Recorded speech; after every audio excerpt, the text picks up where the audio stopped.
my big dick gets in the way. There's that, always scratching the balls. Well, that's the title for the show, Scratching the Balls. Yeah.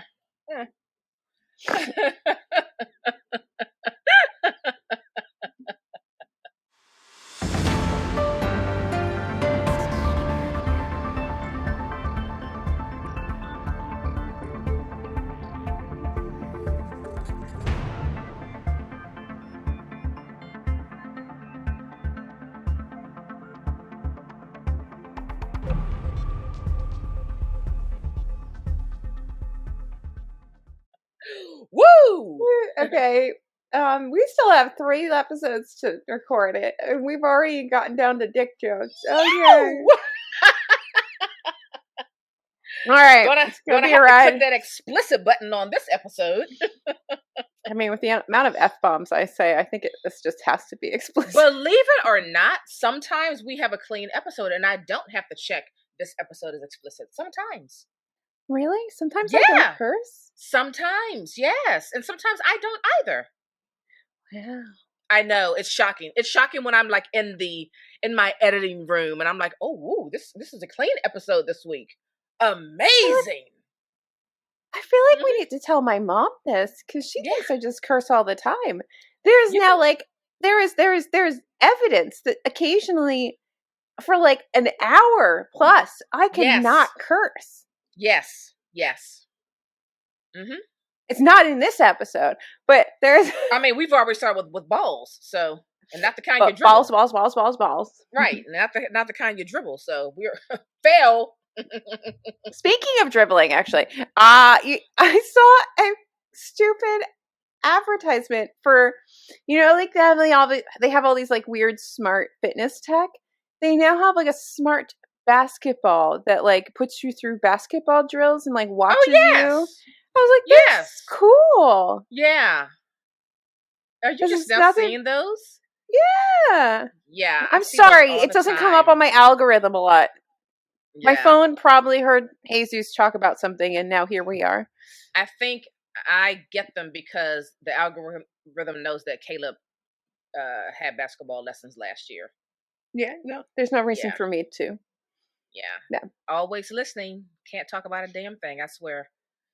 The creepiest is when you don't say anything about something, and it's just something you thought, and it shows up. Right. Have you ever had that happen? Yes, I have. And you're like, you're in my brain now. Yeah. I haven't said a word. Yeah. But then then I ask myself, but did I type it at some point? No, I literally, there was one time I literally only had a thought. I think it was something about peanut butter. And I haven't seen any advertisements for peanut butter. Nothing. It just knows didn't talk about peanut butter. Didn't say anything about didn't Google peanut butter. And then just suddenly I'm getting all these ads for peanut butter. And I was like, what? Nothing is private. Nothing. Not even my thoughts. Nothing is private. Not even your damn thoughts about peanut butter. Truthfully, if you want to be stuck in my thoughts, God bless you. Have fun. That's your own funeral. Buckle up, folks. I mean, seriously.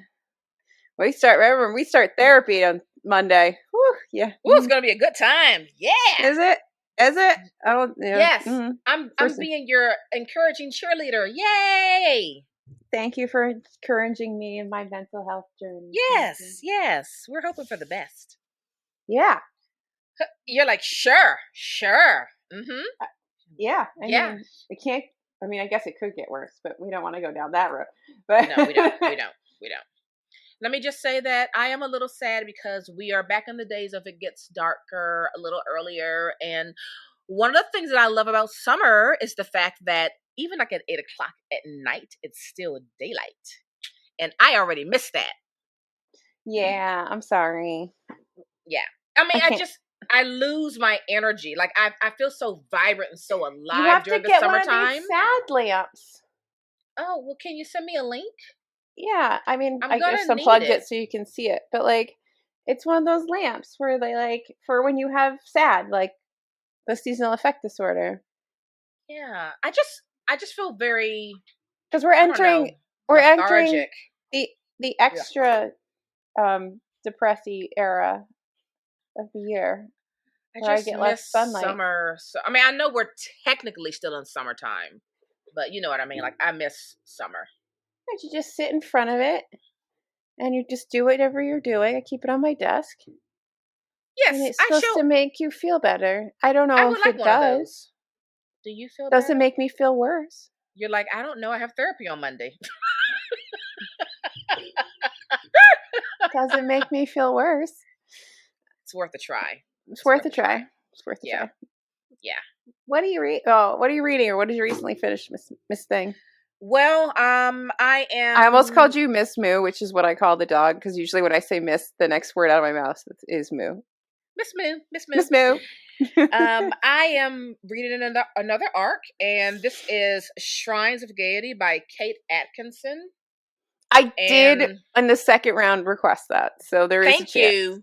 thank you, because I have a feeling it's going to be quite enjoyable, and I wanted you to read it with me. So there's And that. we will discuss Kate Atkinson in a future episode.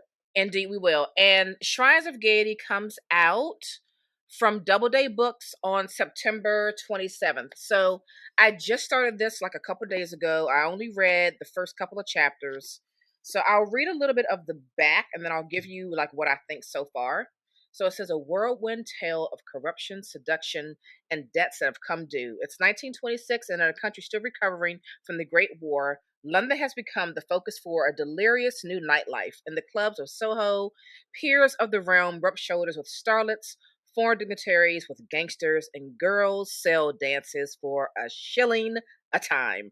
The notorious queen of this glittering world is Nellie Coker, ruthless but also ambitious to advance her 6 children, including the enigmatic eldest, Neven, whose character has been forged in the crucible of the Sun. But success breeds enemies, and Nellie's empire faces threats both from without and from within. So, in the beginning, we are looking at Nellie being released from prison, Mm-hmm. and it just kind of breaks down all the clubs that she owns and what those clubs do, and we get introduced to her children.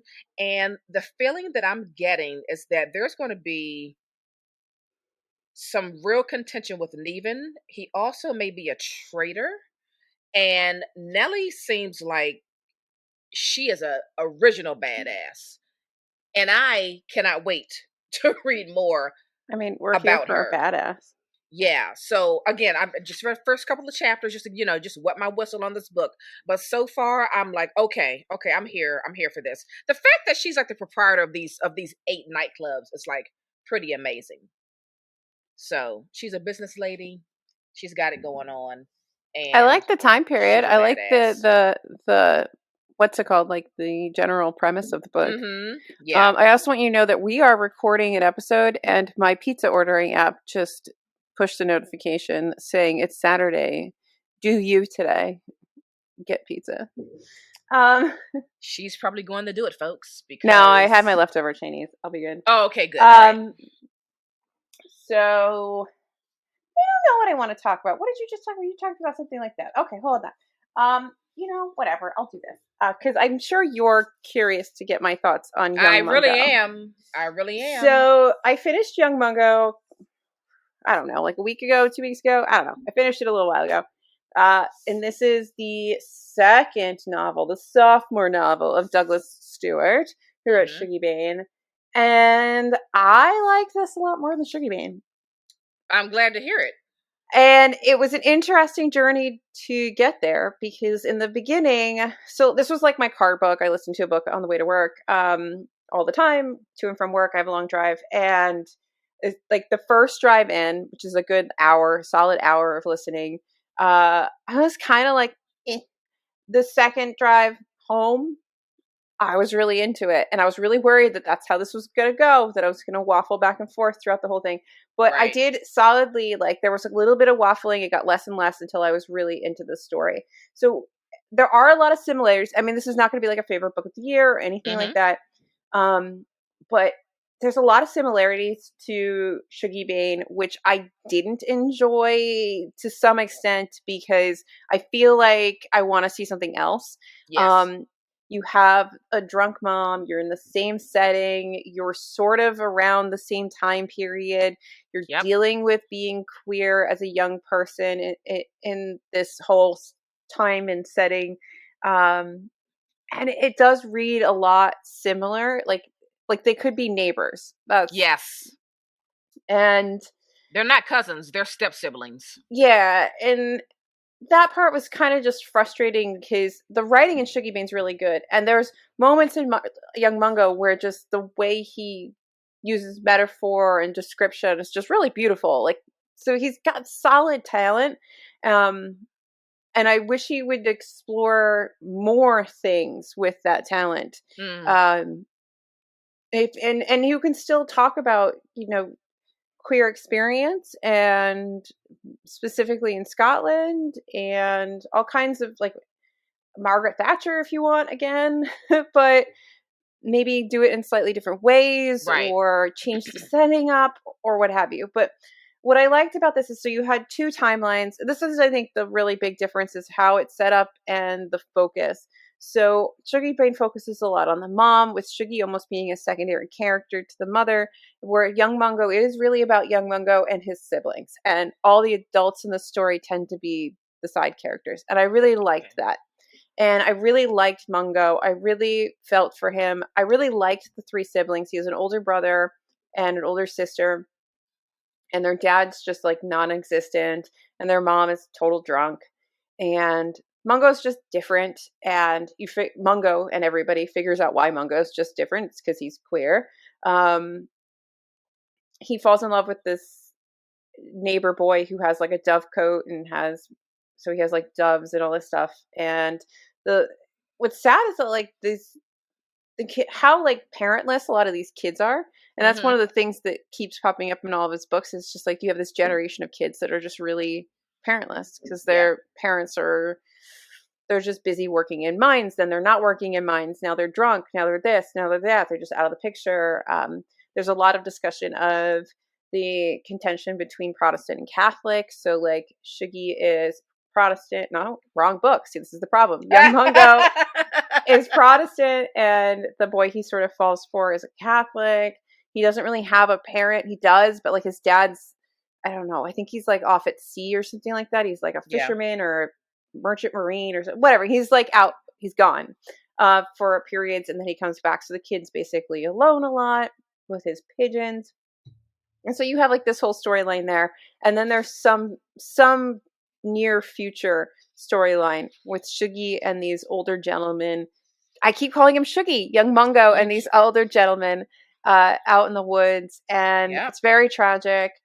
And they eventually meet together, and there's the final moment that is the ending of this book. And I really did enjoy it because I liked the siblings. I liked the sister a lot. I mean, his brother is an asshole, but he's also very protective of Mungo. Mm-hmm. So like he's not a very likable person, but if you're his person, he'll protect you kind of thing, Yes, which I that makes kind of sense. liked. Mm-hmm. And so I really did end up enjoying it, and I enjoyed it quite a bit. And I've decided that for this book, I don't like the UK cover, which doesn't happen often. I think this idea of like this drowning boy is so much more appropriate for the book than just two men kissing. I feel like that's too, On the I don't know. nose. Yeah, it's like I mean that's part of the story, but that's not the point of the story. Mm-hmm. Mm-hmm. Like this poor Mungo is just trying to survive in Yeah. this general chaos while also trying to figure out who he is and what he wants to do. And it sort of ends with him on the precipice of making that decision. Is he going to do A or B? And you don't really know. And Mm. I kind of liked that ending. So there's things Yeah. I really liked about what he was doing and where he's going as a writer, but they're so similar that I still can't even keep Shuggy and Mungo straight in my head. Well, yeah, as you know, I was really looking forward to reading Shuggy Bane last year, and I read it, and it was just okay with me. Hmm. There was a moment in the book where I thought, okay, I'm going to get some great Agnes storyline, but even that fell very flat for me. So Sugar Bane was a disappointing read for me, which then did not, spur any excitement for Young Mungo for me, especially when I heard how similar it was. I may read it at some point, but I'm more curious as to what is third book is going to If look like. it's the same thing, then I'm going to be done with him, because Right. I don't want to read the same Right. story. Like, they can't just keep being adjacent to each other. I need Right. something. Like, I don't know what to do. Like, just Yeah. jump Like, out, because is book 3 also going to be like another queer story? Mothers are drunk. Yeah. Like, is the foundation going to be she's the going to be same, or you're exactly going the to give same. us Yeah. something different? There's going to be no mom, dad's a drunk. Right. So But even that's that what might I'm more shake it curious up. about. That. One thing I have to say I really liked, though, about Young Mungo over Shuggy Bane was, so, like, Shuggy Bane was very interesting in how much description he gives, and, like, I really did feel like you could have plopped me down in that setting, in that time period, and I really would have, like, kind of known my way around, almost, because he was just to a Mm-hmm. point where it was overboard with the descriptions. He pulled that back a little bit, and it seems to be more refined how much he decides to describe, Okay. like, the minutia of life. And I don't know if that's because that's not as important in this story as it possibly was in Shuggy Bane, because you're really just trying to show how awful existence is in, like, Right. Margaret Thatcher's Scotland. But I Yeah. don't know. Yeah. Yeah. Like I said, I'm just super curious about what is book 3 going to look like. If it's got a drunk mom, a queer kid, it's in the 80s, and you talk about Margaret Thatcher, I'm done. I need a little more. Yeah. Yeah. Okay. Well, I don't know. But I Well, enjoyed it. Like, I feel like this is an interesting author, though, for me, because it's like, yeah. will I, won't I? Yeah, I gotta say, I will not read Young Mungo anytime soon.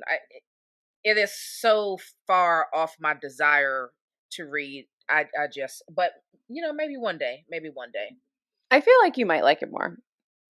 maybe a lot of people that felt like I did about Shiggy Bane did like Young Mungo more, so I don't But doubt I feel that. like there's really mixed feelings on Young Mungo in general. Mm-hmm. So, Yeah, yeah, very interesting, very interesting. anywho, speaking of interesting, what are we talking about? Some mess Some with mess, Barnes and Noble. Barnes, Some mess, some some good old Barnes and mess. Nobles. Mess. Yeah, this is, I guess, the talk of the town, right? Yeah, I Everybody's mean, kind of this talking is about this new decision that Barnes and Noble has made. There's lots of commentary all over the place about it on the blogs, on on the the various blogs bookish podcasts, and the on the regular good news. old booktube. Yeah. I mean, So right off the bat, I think Barnes and Noble needs a new PR person, because whatever they let slip out from this president CEO is, but we'll get there. So, yeah, what? So recently, if for some reason you live under a rock, Barnes and Noble back in August, um, sort of quietly announced. I don't even think they officially announced it in, like, some big press release. I don't know how this kind of. I feel like it yeah. I kind don't of know how it leaked came out about through either. Twitter that Barnes and Noble is changing the way they buy books for the store. So they are not going to be stocking many debut hardcovers anymore. Hmm. And most of those debut hardcovers that they're not stocking are in the YA and middle grade space, and they are almost all marginalized authors in some way, shape, or form. They fit into that category. That is who's taking the biggest hit from this decision that Hmm. Barnes and Noble has made. And when it did come out, there definitely was some, like, general confusion. I feel like this is why I don't feel like there was, like, one clear cut press Yeah. release or anything. I even tried to look for one. I did see that they have an earnings call coming up, which should prove to be interesting. So I think that would be a very interesting thing to see is just how poor their financials are right now. But um, it started to just kind of leak out through Twitter. And Yeah. even a lot of the booksellers for Barnes and Noble, the individual stores, are like, I don't really know what this means yet. So, and it's been developing sort of since then. Oh Since then, gosh, yeah, this is why I we're know. doing this one early. I need brain power. I know. I know. So So, Yeah, so we pulled up this article from Book Riot that we were just thought we could like kind of generally walk through. It says what is going on with Barnes and Noble. This is from the 19th of August. It's by Jen Northington, and we can link this in case you want to read the whole thing. It's a little lengthy. I don't think we're going to get through the whole thing. Um, But we start. If you've been seeing the chatter on Twitter about Barnes & Noble not stocking debut hardcovers, you're not alone. Writers recently sounded the alarm after hearing from various sources, other writers, Barnes & Noble reps, former employees, and other industry professionals, that the chain store would only be stocking hardcovers that had proven sales records. When I saw this conversation take off, it pinged the former bookseller part of my brain that has been tracking brick and mortar news, because Barnes & Noble has made quite a few changes to their stores in the past 2 years, and they're worth looking at. And I think that's like a big thing. It's like Barnes & Noble, they brought in this guy, whatever his name is. What the hell is this stupid guy's name? James Daunt. Uh, I think he revamped Waterstones and made Yeah, Waterstones. he Uh, did. brought them back from the brink, and they He brought him did. in to bring Barnes and Noble back. Since we don't really have any brick and mortar big chain bookstores anymore in the States. Right. I mean, Borders is gone. I You mean, have Books a BAM, Million but is BAM's not big. around.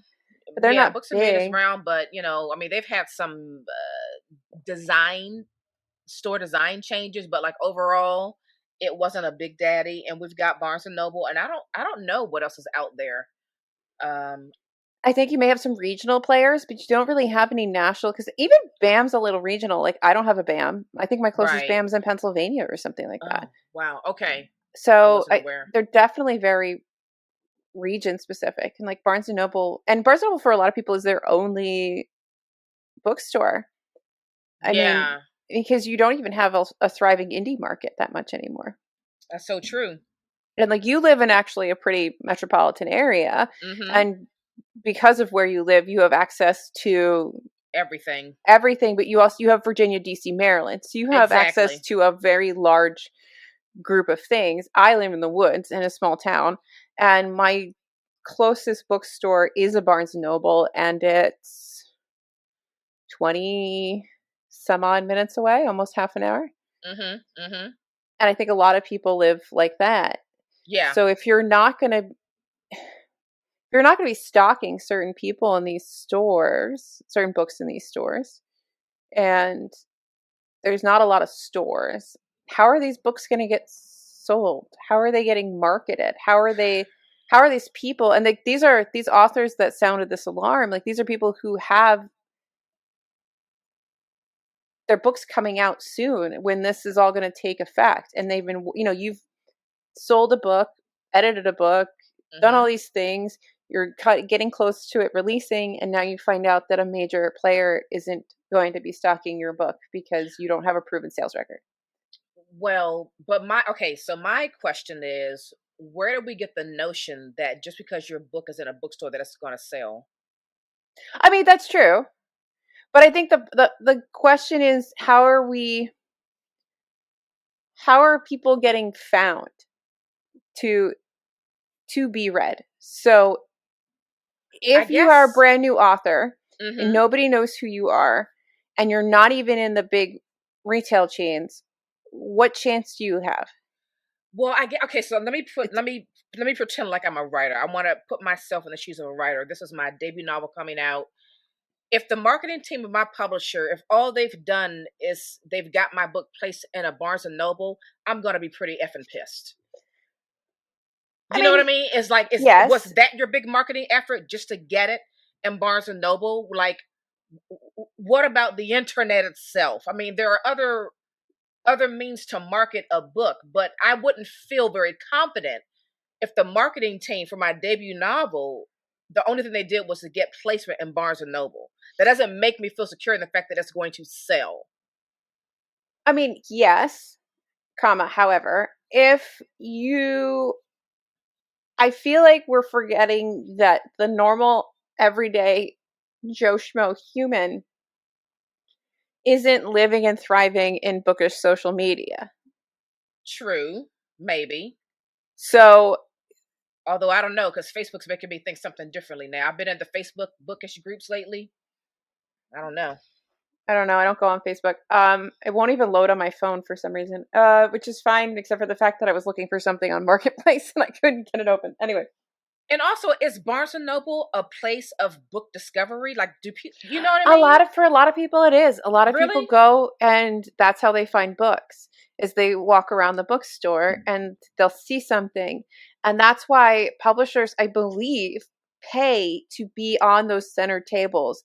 Um, Sometimes there'll be a pay for placement where you're going to Mm-hmm. get put on end caps and put in special places so that, and if there's any booksellers listening, especially if you're a bookseller from Barnes and Noble, I'd love to hear your thoughts on it. But I do think that getting in those choice places in the store gives you a higher traffic of eyes on you, and you're more likely to be picked up than just sitting on a shelf.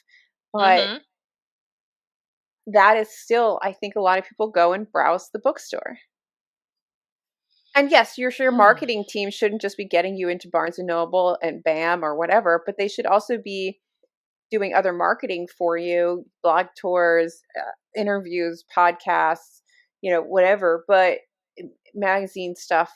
But really, I think a lot of people still just pick up books because they are going to look for books and they see it and they pick it up.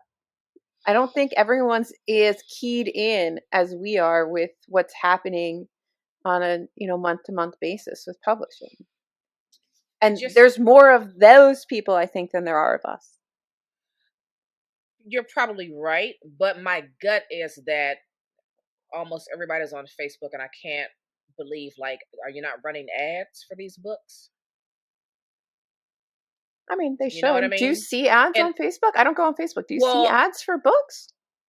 I'm not on Facebook in that manner. Like, I'm in there And for then work. wouldn't you see ads for books only if you do things to make the algorithm want to show you ads for books? I don't see. I guess I don't know. I don't. And a lot of these are like middle grade and young adult, really hitting middle grade authors pretty hard. And like middle, and Okay, so like those are people that are, you know, that is a thing a lot of parents do is you go to the bookstore so with your that's kids different. and you Yeah. let them pick out a book and you do all that. So these kids aren't, if you're not getting, you have to get exposure somewhere. And and if that's a big part of hitting your sales numbers and all the other kinds of stuff, is if it's available for people. The more barriers you put in front of somebody for access, the less likely something's going to sell. The more difficult I make it for you. That's why like Amazon has one click shipping, so that one Yeah. click buying, so you don't even have to like think about it. So you can do those impulse purchases, because if you do 3 clicks, you might not buy it. So this is mainly okay. So it's saying debut hardcovers, but are they saying mainly middle grade and young adult? All right, Is so this not so much for adult? let's take the newest news first. Well, much of this is anecdotal. It's not likely that Barnes & Noble will go on the record about this kind of policy, and there are enough supporting responses on Bethany Baptiste's tweet on the 17th of August to make it clear that many authors with hardcover releases, particularly in kids and middle grade, are not being stocked even in their local Barnes & Noble stores. This isn't limited to debut authors either. Kelly Yang, the award-winning author of the Front Desk series, posted a video in which she announced she had been specifically told that Barnes & Noble would not be stocking the newest books in the series. Scrolling through the responses to Baptiste's tweet, you'll see many others with the same story. Independent publisher Distribution Books weighed in to note that this holds true with their own experience. So Mm, it's not, it is really hitting hard in the kids in the middle grade. that's really interesting. And if you look at a lot of the authors, and we can link this. Uh, uh, Beautifully Bookish Bethany did a live with like 5 other creators, including Jess, and they talked about this or tried to talk about it. I feel like a lot of people are trying to talk. We're going to do the same thing. We're going to try to talk about it, and like nobody really has any answers. It's just a bunch of people talking. Um, and in that, I think she links a lot of the books and authors that are going to be affected by Mm-hmm. this, at least immediately.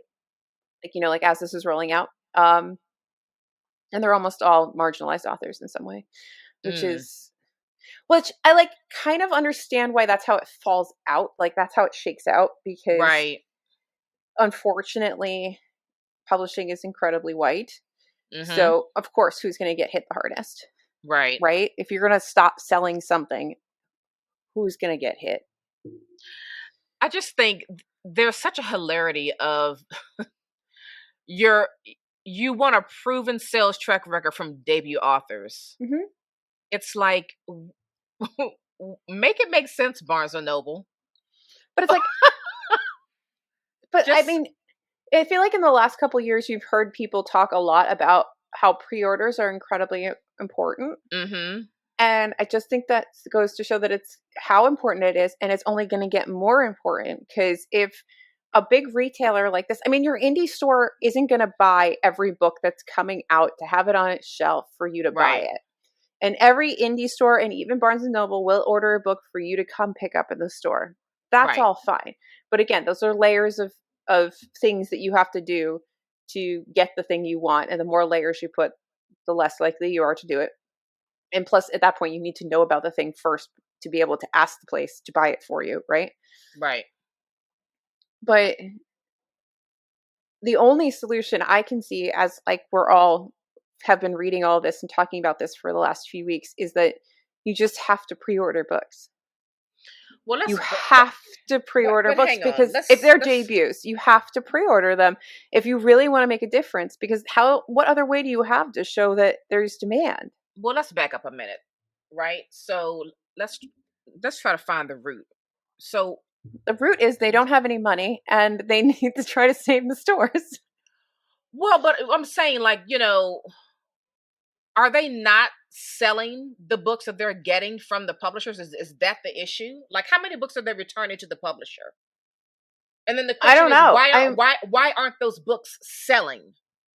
I don't know. I mean, that would be a really interesting question for a bookseller. How much, or to hop on that earnings call actually and see, there must be some line item in their financials that talks about, loss from lack of Yeah, you sale know or what I mean? whatever. Like, out of all the books that they get in from the publisher to put in the store, how many are they actually returning back to the publisher because they didn't sell? And then, like, why aren't they selling? I just feel like publishing and Barnes and Noble need to be having a conversation. Yeah, I Balls mean, are being dropped somewhere. I mean, you know what I mean? yeah, I mean, I don't know. I mean, this guy's come in and he's done a lot of things to try to salvage Barnes and Noble because it was drowning. They've downsized a lot of things. They are, I mean, he's done a lot of changes to try to save the business. And if he's now eliminating some aspect of their cost by like cutting down how much inventory they're going to have in store, I would think that their financials are really suffering. Mm-hmm. But then the question still is, why aren't the books selling? You see Well, what I'm because saying? they're not on book tag. Like if the books aren't selling, like I feel like publishing needs to be a part of this conversation as well. Well, they're talking. If you continue on with the article, they continue and they talk about some of the changes that Oh, he's made. discovery. We'll get into that. They've talked about some of the things that have happened, like since this gentleman's come on board, and then they talk about how they're making smaller tables, so smaller, whatever. It says that means less room for those stacks of new hardcovers. Stores also have more discretion over what they promote. And if you don't already know, the retailers are dedicating those spaces to sell titles that are, say, hot on Book Talk. You do now. That's not English. What did I say? But basically, they are gearing towards, like everyone else, Book Talk. So I would argue that a piece of the answer to your question, Naomi, is that if they're not hot on Book Talk, they're not going to sell, But here's the or thing: at what's least hot not on? in the numbers that Barnes and Noble wants. But okay, I hear that, but I have more questions because what's hot on Book Talk are backlist books, not A lot really of them, debut except for this Lightlark novels, lady who we'll talk about in a little bit, which I think is really right? interesting because But that's like like, the first really big new release that right? I've seen. But like all these lists from what from 2020, Mm-hmm. 2021, all those hot on Book Talk books were backlist books. but they're Mm-hmm. already penalizing debut novels because they don't have a proven sales record. Yeah, So I that mean, doesn't even make sense. sales of books were doing really well in the pandemic, and I guess they're overall down again. But if you're only buying things that are hot on Book Talk, and if Book Talk hot books are predominantly backlist, Mm-hmm. but that's why I think the industry is trying to push, or is, well, it's not the industry. The industry is set up so that now most of the marketing is like self promotion by these authors. They also have to Right. be their own marketing team and have a book talk and do all these things. And a And I Twitter think, and all and a this stuff. Twitter, Mm-hmm. but specifically the book talk, that is the thing with the Alex Astor whole situation. She's young, conventionally attractive, blew up on TikTok by, got a book deal, a 6-figure book deal by Mm-hmm. blowing up on TikTok for marketing her book idea.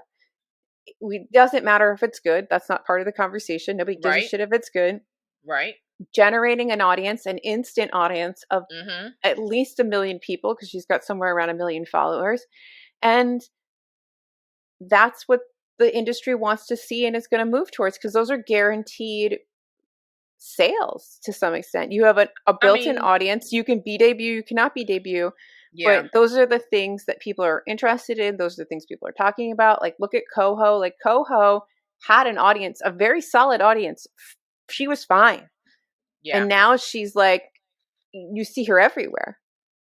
Like, Yeah. everyone's reading it. Please And not stop it. just her Sorry. very, not just her, like, her very dedicated fan base. Yeah. She had a very dedicated, she wasn't a debut by any sense of, but like, she had a very dedicated fan base, and now she has an even larger fan base I know, because for as I've no said, other reason than book talk. it's just to, so I've recently been very curious about, and we've talked about this on another podcast episode, where I was like, what is the bookish world like on Facebook? The curiosity got to me, and I started joining book groups, because I just had to know, like, what are you people talking about over here? What are you people reading? And Mm-hmm. I'm telling you, aside from the Black Girls Read Too Facebook group, all those Mm-hmm. other ones were all on the Coho train, and I was ready to vomit my guts out. I mean, that's all I was saying. Okay, well, you all keep talking about Coho. Where should I start? Or, oh my God, I just read Verity. And, oh, I mean, that's all you see. All you I've see. I only read joined, like, Verity, and it's fine. I don't mind Coho, but like, I mean, the way it people are seems to talking, it's be like the best thing they everybody. ever read in their entire life. But she literally, like, the people who loved her before book talk was like book talk, she's always had a fan base. So the fact that something like book talk latched onto her, of course she's skyrocketed, because she already had a very large I dedicated know. fan base. It was just like this quiet little group of people One of our that, friends is a Coho fan. yeah, We love you, Dre. We love you. we do love Tree. But now, of course, it's not just like little unknown author. Like, that was a very well-known author in a very niche space, and Mm-hmm. a very large platform blew them up. Right. Um, but Even more. Blew them up even more. even more. But Mm-hmm. if that's what the platform is doing, if the platform is blowing up backlist books, why is the Well, certain backlist certain, books. whatever, Because that's a different it's conversation.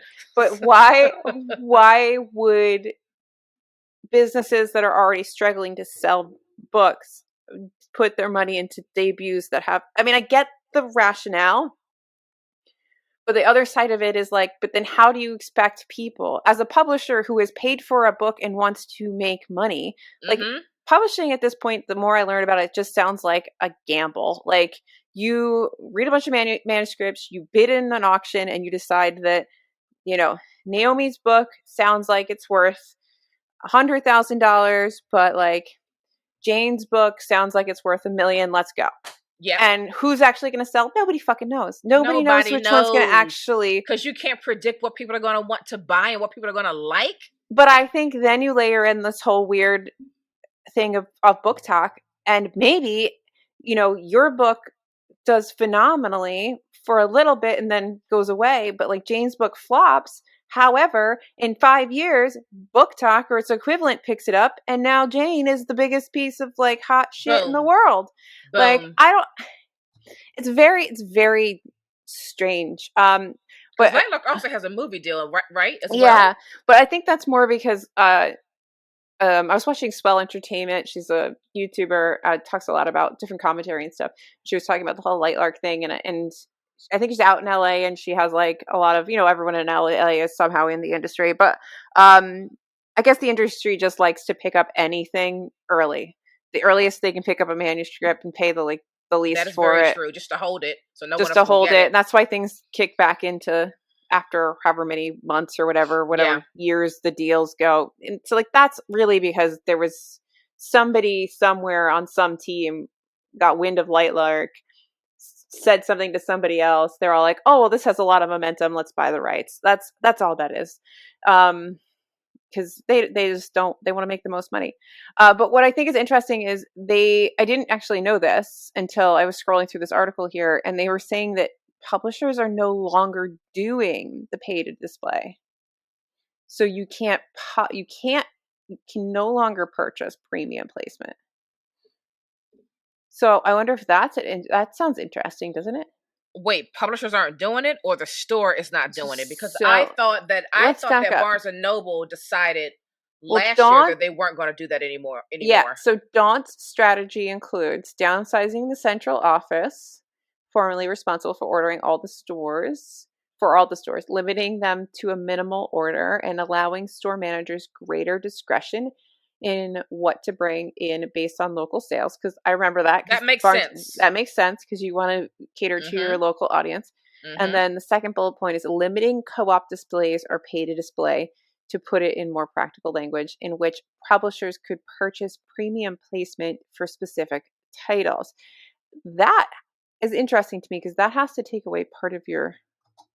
How much were they paying? I'm very curious. Like, what was that pay Mhm. to display? Right. How much did you lose for that? Right. But like, I don't know why they brought in all these random things. Like, if you've noticed that they're just filled with like games and puzzles and random shit. Like, why is there so much random shit in Barnes and Noble? I don't know, because people buy it. But do they? I gotta assume they do, or else why would they stock it? You know, Oh. But I don't get how you're where else are you gonna supposed. buy it from? Yeah, Walmart? I don't know. I I just don't get how, as a debut author, you're expected to get anywhere if I you don't can't either. even get on the shelves at your local. Like, fine, if 3 states over they don't have your book, whatever. But like, you don't have like even your local Barnes and Noble is not gonna. Right. Because people Right. love that. Like, it's a big thing. Like, I know the big push for this guy was to make Barnes and Noble more like indies. That's why the managers have more say, right? Making it. Mm. I remember a Okay. soundbite of him talking about making it more like indies. He wanted more of Yeah. the indie feel for these stores, so they were Really? more Because it true to their. feels real big boxy to me. Doesn't it? But I thought like way back when he came in, there was like this idea that they wanted the bookstores to cater to the place where they were. I mean, it sounds fantastic in theory. You know Hmm. what I mean? But like, as you know, Yeah. my town center, that's 2 minutes from my house, we just got a new Barnes and Noble last fall. I mean, it feels like a big box bookstore. It doesn't feel like an indie bookstore to me. You were there. What do you think? No, it feels like a big box bookstore. Exactly. I wish that they would take out all the games and all the other stupid tchotchkes and nonsense and just make sure they all had cafes. But my that's neither here nor there to this discussion. But I And I wonder, do the cafes do well? don't know. You know But what I I mean? would Like, rather is walk that around something with a drink. that's worth money spending? I don't know. I I'd would be rather sit and curious. have a coffee and make it a whole thing Yeah, yeah. than. But maybe we're not the average person. I mean, again. I've been at that Barnes and Noble 3 times. I've bought something out of there twice. Once for me, once for my grandson. I Well, am not a Barnes and Noble shopper. here's the interesting thing is that like one of the big things they've done is they've tried to widen the aisles, which and like reduce shelf space and make it like airier and breezier. Like I think Mm-hmm. yours compared to all of mine up here, yours is really new, and you can see that like that's what they've done. Like Oh it's yeah, for really sure. it's gone to the point where like when we went based on the square footage of that store, Mm-hmm. I expected a lot more books. Yes, and it really isn't. Mm-mm, It isn't a lot. it isn't. And I You know what probably I would have mean? bought more books if there had been more books there. And I feel like when we're talking about children's books, which is what this is hitting the most, is young Mm-hmm. people. If you don't have a thriving, robust children's section, that's shameful because those books, people sell a lot of those books. Let me tell you something. The children's and middle grade section at McKay Used Books It's huge. is 1,000 times better and bigger than Barnes and Noble. Hmm. I mean, you can Even search that, for kids' books for days in there. even that crazy used bookstore that I showed you, where all the books were piled on top of each other like some hoarder's Yes. nightmare. The Mm-hmm. only organized part of that store was the children's section. See? So like, I don't yeah, know. it's I'm it's perplexed with the situation. I'm very I don't confused about it. know. I'm very confused about it because I don't know how you expect these people. I mean, they say it very very concisely in here. I mean, like how do you develop a proven sales record when your book isn't in stock? Spoiler, you Exactly. can't. How do you do that? Sales record where? On Amazon? In Right. the other indie bookstores? Are those sales records like? Is there? I mean, I'm assuming there's probably some centralized piece to see how well one Mm-hmm. book is doing over another that I don't have access to because why the hell would I? Right. But the But publisher should. but Mm-hmm. the publishers do. But I wonder, like, what do the publishers think about this? Are the publishers upset? Because the publishers have put money into whether or not these books do well or not, they're expecting at least their money back on these Right. books that Can they've we put their like money break in. even? And if these books aren't even in the stores to be purchased, Right. and we're this far along, like a lot of these authors that we're talking about, like they're getting real close to release dates, and they're not going to be there. So like it takes a long time to get a book out, and you've gone this far, and now you're going to potentially lose out on this deal. I just think I would be annoyed if I was a publisher. I mean, I wonder, like, with that author who was saying that Barnes and Noble contacted her directly to let her know that Hmm. her books would not be in stock in store. Like, I wonder, like, what was the exact language, and did they give her any direction? Like, we're looking for debut authors to have like a 40% pre-order rate in order for us to Yeah, stock those books in store. Like, I I'm. want to know, like, what were the specific, like, are you giving them specifics so they know what they have to work towards and able to get their books placed in store? I don't know. I mean, I get it. Like the business brain side of me gets it. Like you're gonna invest your money when you're in a failing industry, which brick and mortar bookstores are kind of a failing industry.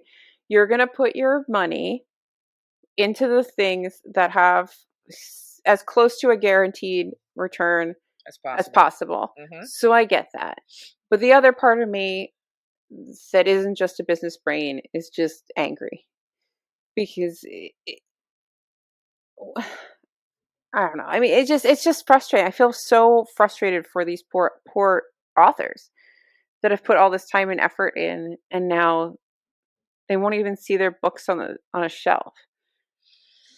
I guess I just also feel like publishing has a big role here. You Yeah, 'cause know, I think do we publishing could make say, a stink, and it would change how the booksellers would do. If the booksellers said absolutely not, I mean, I guess also I'm also thinking, you know, maybe maybe we don't focus so much on Barnes and Noble. No, maybe we give Barnes and Noble the finger and we start focusing on all the other bookstores, all the indies, and all the other regional and national chains. You know what I mean? Like Maybe. if Barnes and Noble isn't going to really play ball, then let's go find another court and pick up some other players. I mean, I agree with that, but I don't know how much impact we have. If we call in people outside of our normal sphere of like social media for books Mm-hmm. and stuff, and you get into just general media, I think you could have quite an impact. I just don't know how much of an impact we'll have. I mean, this is a national thing. Like I just don't know. I mean, I think that people should pre-order books. Um, I think that's huge to do that. To support your indie. I think you're also free. Like it's also hard because a lot of people don't even have an indie. Like this is all they have. Like Mm-hmm. I have Barnes and Noble and I have the Book Barn.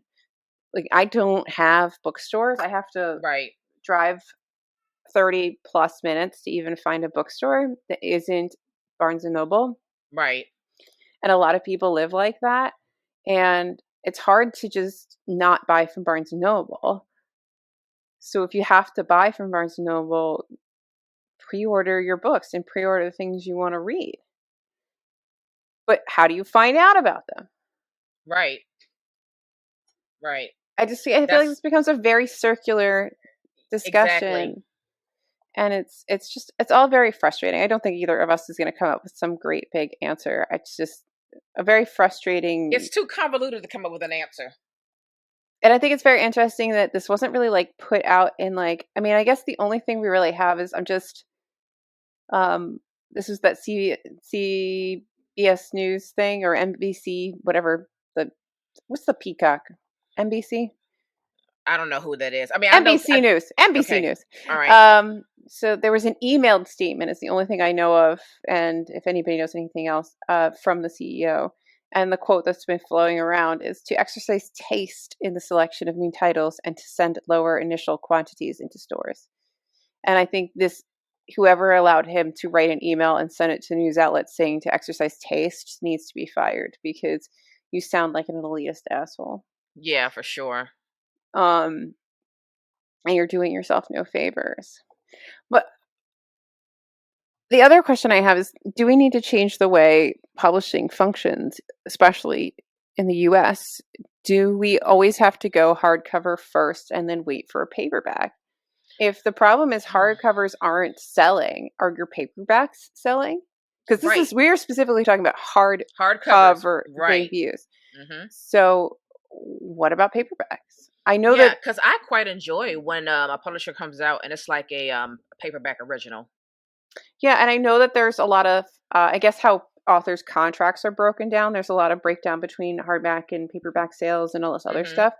But does the industry need to change?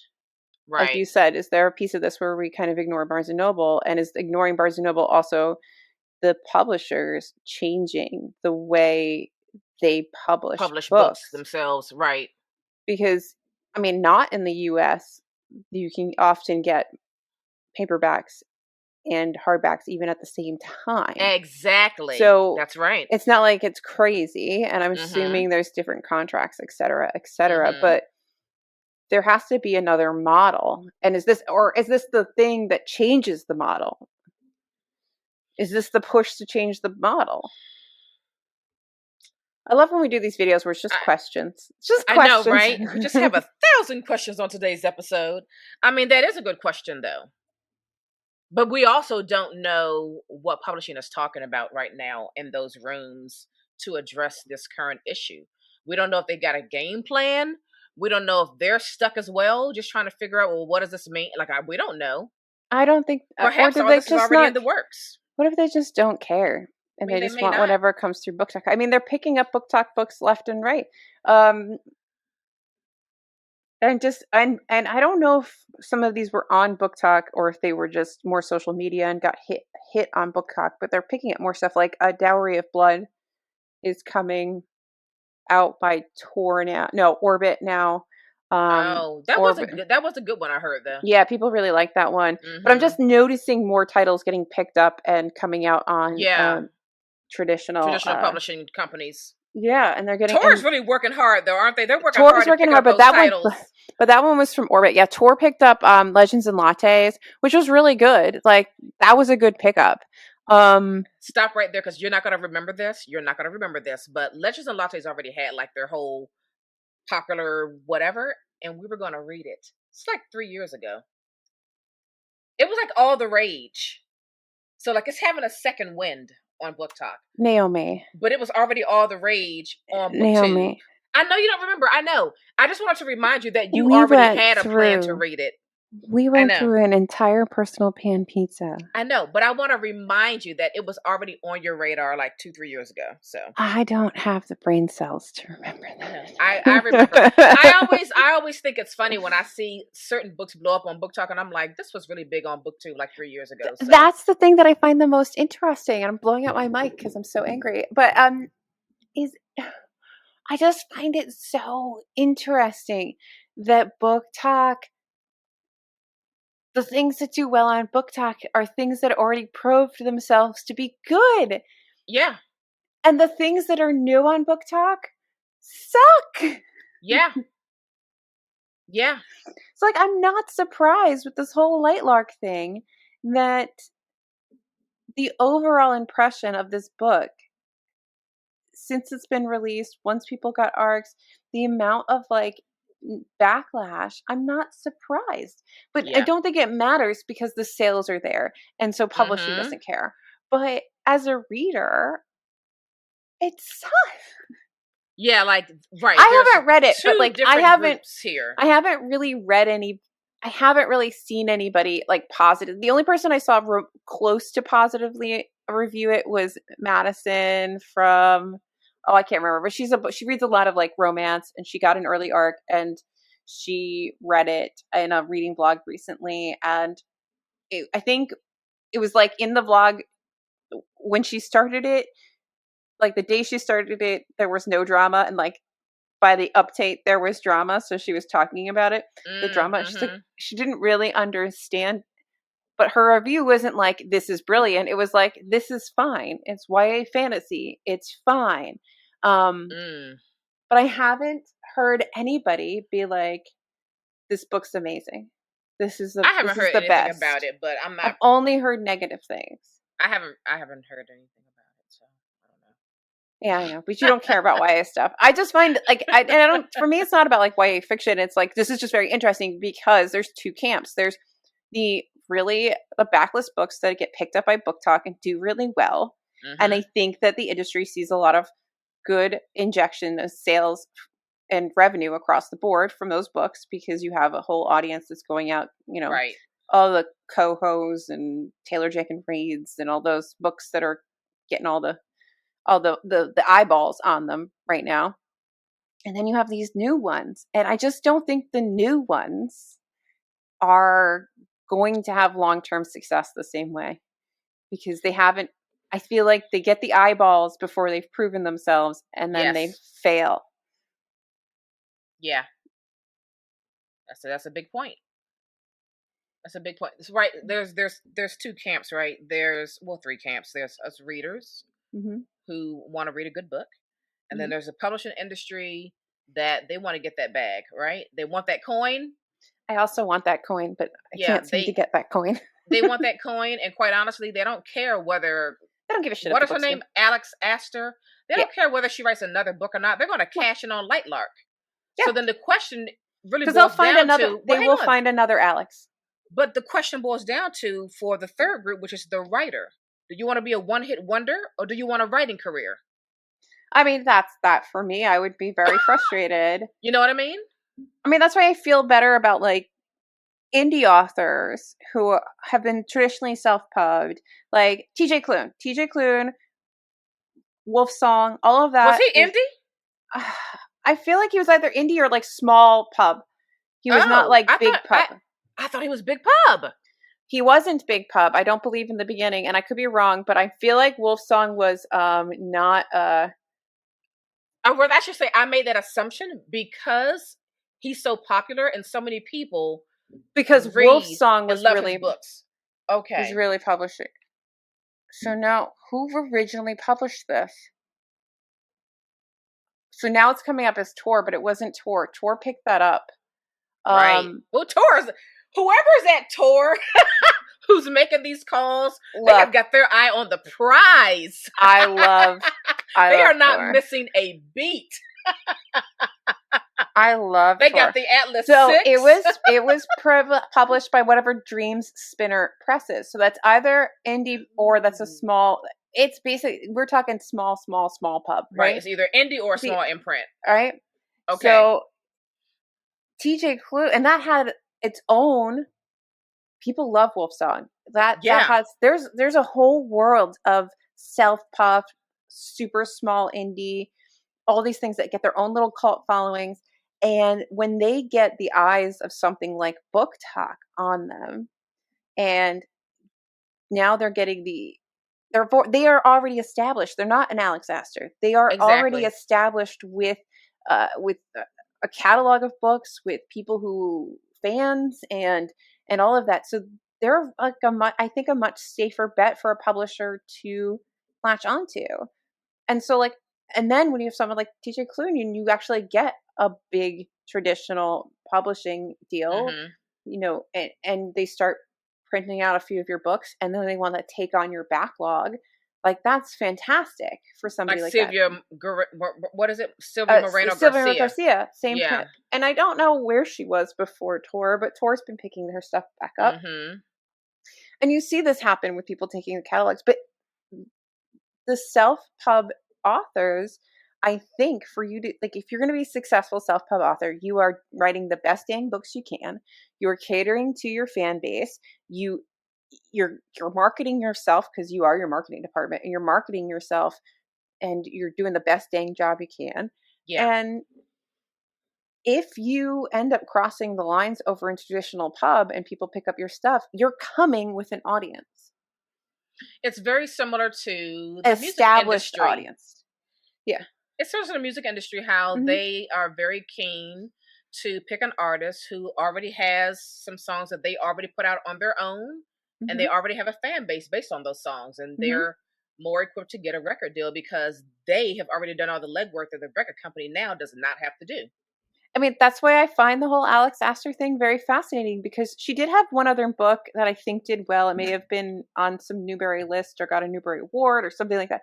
The young middle grade book. But this is her first YA, and I think it's her first.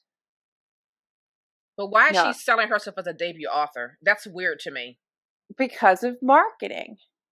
But you're lying.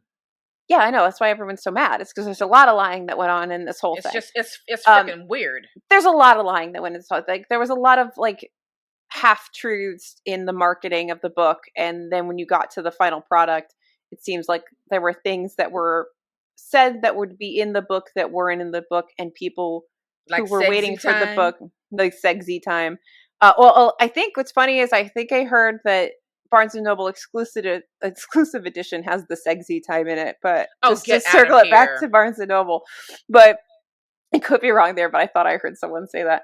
But I just think it's really interesting because she's not like a TJ Klune. She's not a Sylvia Moreno Garcia who has a backlog of things. She's not some other small indie person. Like if Katie Wismere, my favorite girl to plug, who has her own little fan base, decided to go traditionally pubbed, she has an actual solid catalog of tried and true books that have fans, that if she wants to go do a new project with a traditional publisher, like it kind of makes sense. There's momentum there. Yes. But this person just came, and she could have been anybody, and she's a flash in the pan, and she's going to capitalize on this moment. The publisher is going to capitalize on this moment. And I would be surprised if in 8 months any of us really remember who she was. Oh, very interesting. It's very interesting. Because that's how fast the media and the marketing is moving. It moves so fast. Right. And who's next, right? Who's next? There'll be some other person. And I wonder how many times, you go through this cycle before people just don't trust it. And then does Book Talk lose its credibility? Does it just lose its credibility for debut people? Does a new thing come in and take its place and become the new thing that's pushing I don't know. and changing the industry? I mean, it's all very interesting. We talk about book talk a lot. I feel like we have a couple episodes where we've talked about book talk. We Because do. it's Yeah. very interesting. It's It is very interesting. Yeah. It is. I don't know. I'm trying to figure out all of this hype that comes about from book talk for some of these new like, is this beneficial to all? Like, is this beneficial to every future author that comes along? I don't know. I feel like unless you decide to be a self-pubbed author, I think that your time should be spent doing the agreed upon marketing that you have with your publisher and writing. I don't think that you should be spending your time doing your own social media marketing to the extent to which I think the industry really wants you to do. Yeah, they want you to do it all. If you're basically, a I feel like self-pub publishing author, wants to I come get in. it. Yeah, I feel like publishing wants to come in maybe like a month before the pub date, and then they start doing their social media piece. But everything before then, they want the author to do it. Because if you're gonna expect the author to do all of the marketing and promotion and all of that nonsense, why, with how thriving self-pub is becoming and how it keeps thriving, why get traditionally published? If you're doing that, honest to goodness, that would be my question. If I was in the shoes, is why? And I can see maybe you just don't want to take on a lot of the different responsibilities. That's a great answer. But if you're going to have to do that much extra work on top of actually writing a book, yes, and then another book, and a lot of people want you to have a few different books written so that there's some thing to look at. Like you need a catalog. It's not. You don't have time. Yeah, I mean, when you break it down that way, I mean, I think that a writer would have to ask themselves, okay, do I go traditionally published, or do I do it myself, hire a social media virtual assistant for half the week so they can do all that social media work, right? Yeah. Find me a good editor and then just do everything on my own. Yeah, there's plenty of people that do editing. There's plenty of like small, like kind of co-op presses. Emergent Realms, Emergent Realms, I'm wearing their shirt. That's just a group of authors who kind of got together and they published books. Why? Yeah. Why is that? I mean, maybe you're not going to see the same numbers. I don't know, but or maybe you would, because then you wouldn't. There are people you wouldn't have to give over that money to the publishing industry. I feel like sometimes, or maybe when you finally get that traditionally published thing, you don't have to do as much because you have already done that. You've established your fandom, right? So maybe you don't have to be slogging away and trying to market yourself on social media because you've done all of that. Now you can just sit back and let the publisher do all the other more administrative pieces of getting your book from page to shelf. I don't know.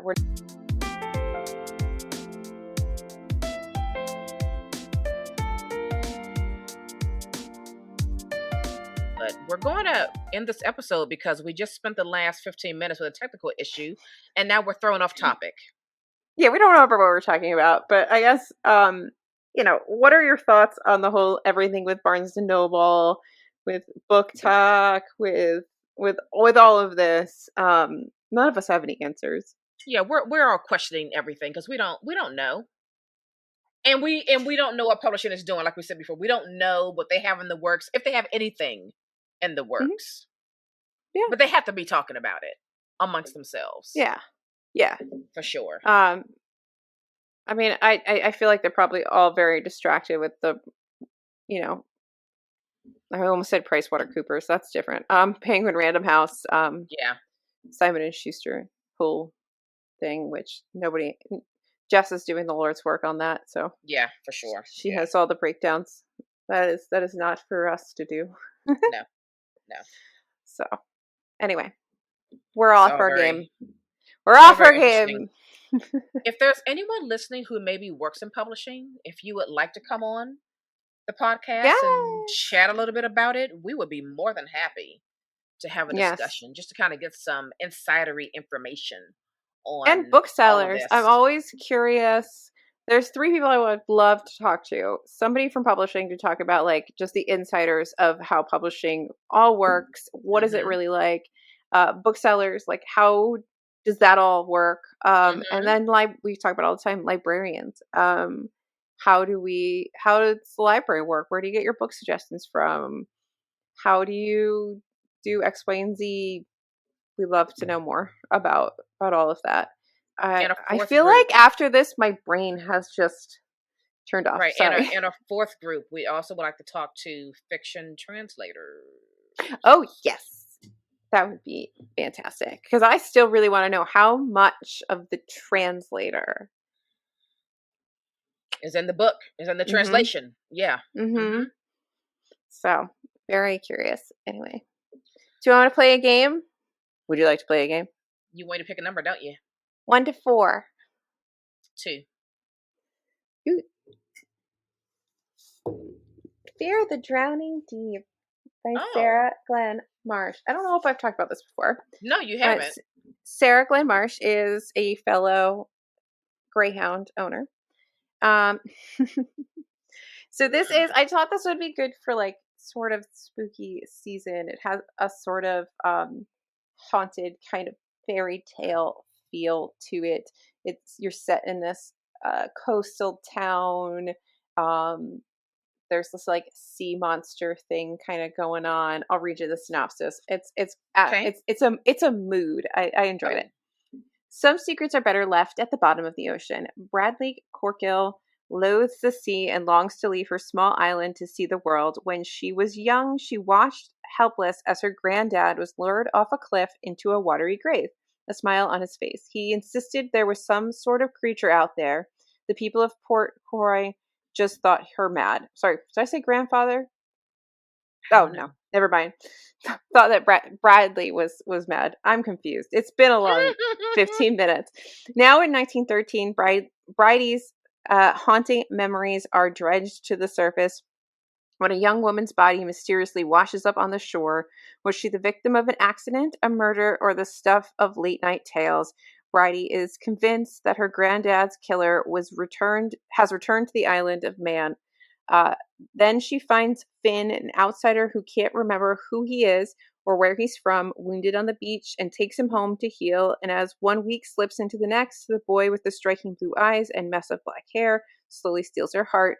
But when more girls vanish from Port Croy, Finn becomes the obvious suspect, and he has been keeping terrible secrets, ones that would keep the most stalwart soul far from the sea. Can Bridie discover who or what is plaguing her town before those she loves most are lost to the waves? Mm. So it's like a That good, sounds interesting. it's a good like moody. It feels like a vibe. It's a vibe. It's 100% a vibe. There's like a witchy wise woman in here. It's a Yeah, it's a good time. I enjoy it. I read this a couple years ago. I like this. She I has a like it. Saluki too. I would love to have a Saluki. Anyway, Okay. weird Well, dog people things. my end of show rec is Sweet Soft Plenty Rhythm by Laura Worrell or Worrell. And this is coming out from Pantheon on September 20th. Although today's September 10th, and this book will be out by the time this particular episode airs. And You're gonna I be doing just episode math every time she gives a every book time, every recommendation. time. I just read this book on Thursday, and I gotta tell you, I absolutely loved it. So this book is about music. It's about jazz. It's about wives and fathers and daughters. And so we're following, his name is Circus Palmer. He is a 40-year-old Boston-based trumpet player. All this man wants to do is play music and to really hit it big with his music. So much so that he pretty much abandons his wife and his daughter because Oh, lovely. nothing is going to get in the way of this dream that he has of becoming a really big time musician. And along the way, he deals with lots of women. And I almost felt like Circus himself was dealing with a lot of insecurities because when he's dealing with other women, he he has this desire to be held and to be held closely, almost like he's looking for these women to fill like the gaps in the holes that he feels within himself. You know what I mean? So he's a man. So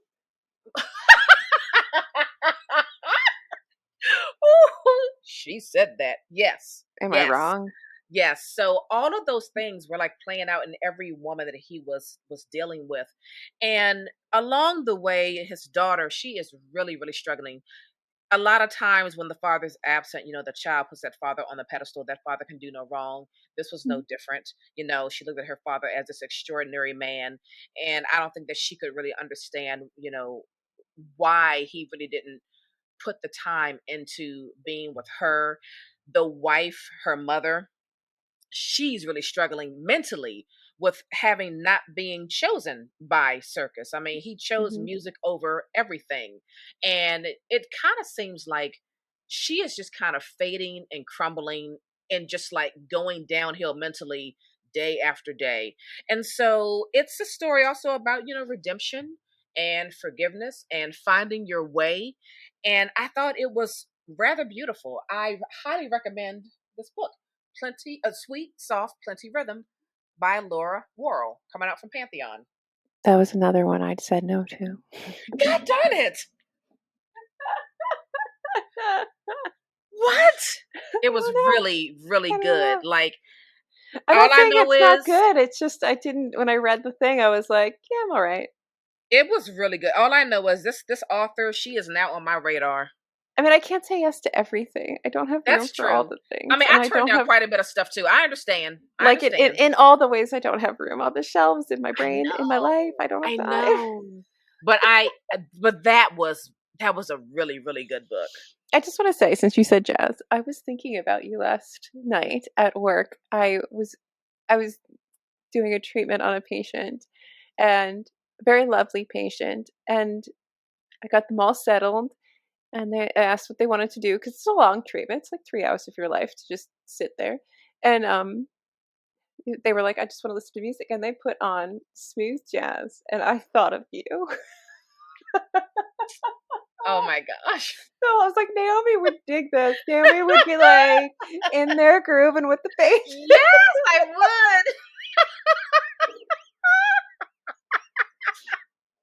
Yes. You still my heart. That was a good patient. I like that one. Like a nice moment. That one was good. We liked that one. That one's a nice fine. moment. Oh, I would say we keep them, but I don't want to keep any of my patients. No, we don't want to keep them. No. They have to leave. Yes, they have to go home. They have to go home. Mm-hmm. Well, I don't know about you, but now I'm spent from that little. Yeah, I'm gonna go read Betty and cry. Yeah. I think I'm going to edit a podcast episode. That's what I'm going to do. Well, I have to refresh my computer because I don't know what it's doing with that whole. So right. We're just gonna reboot my computer, and I gotta finish our episode for Monday because I haven't done that yet. Yeah, I'm gonna work on Monday's episode. That's what I'm gonna do. Okay, great. Well, right. Fantastic episode. Sort of. Leave us. Sort of.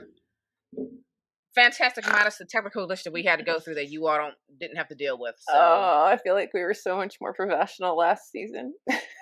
No, we had some technical issues last season too. Sure. It's what do you want? We don't make these things.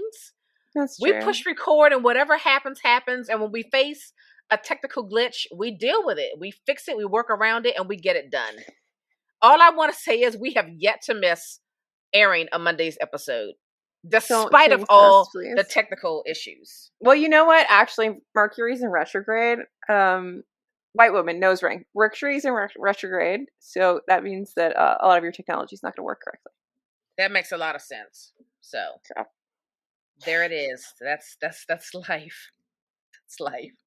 We're out of here. We're done. Talk to you later. Bye. Bye. That was very painful.